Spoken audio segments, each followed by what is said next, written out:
We're here with Concordia swim and dive head coach Ken Dory, and we're less than 2 months away from the Eagles' 4th appearance at the NAIA National Championships.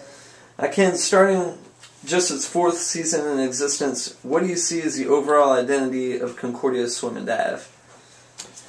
I'd say for both teams it's to have a national presence as well as a presence at Concordia, and that should be one of the top programs, both men and women,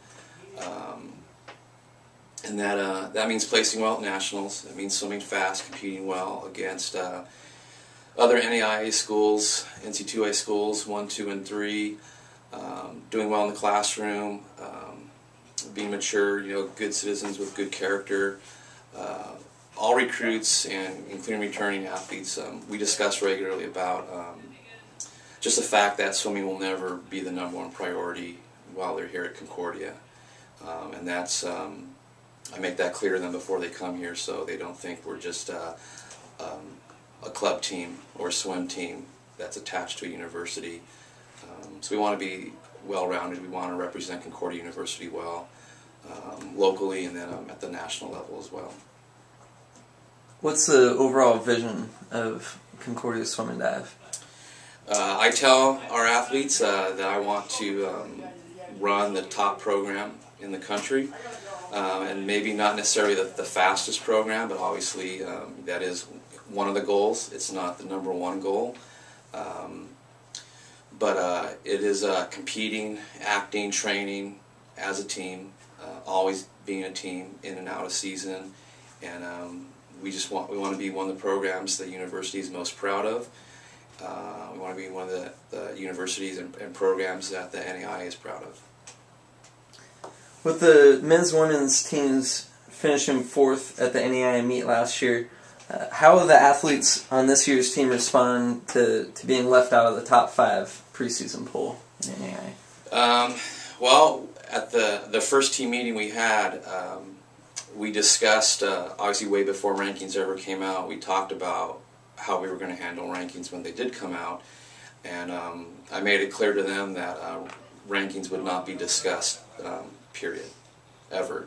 And actually it was that first team meeting we had where that was the first and last time that we were going to discuss rankings. And so far no one's asked me, no one's brought it up, I haven't heard anyone discuss it, and I didn't think it was going to help us or hurt us wherever we were ranked. It was just an opinion of some other coaches, and I believe anyways, and I believe that the team is with me that that's a distraction, and that if we focus on what we want to do, we're going to place where we should place.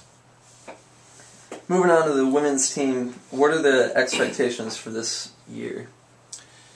The women's team, we were 4th last year. As you mentioned, we would like to be on top 3. We've moved up places at nationals each year, and we just want to be stronger. We want the team size to grow.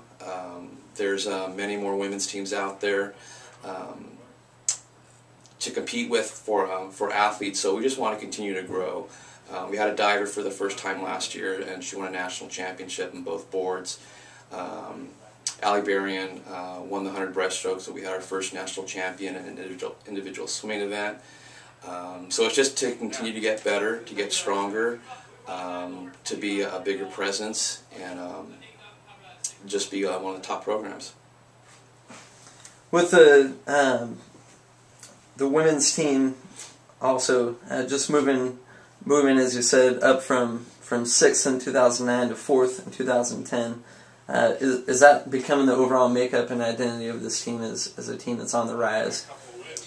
I think so. I think with the women's team and with the women's athletes, they tend to want to see some proof, maybe, or evidence that the program is solid and committed, and that there's improvement, there's progress, there are results, and it seems in recruiting anyways that they want to see that first. They want to become a believer, and I think the more we do that, the more athletes are willing to take a chance. What's the biggest addition to this year's team for the women? Definitely Alex Peters. She's a transfer from San Diego State. She's set 4 team records already.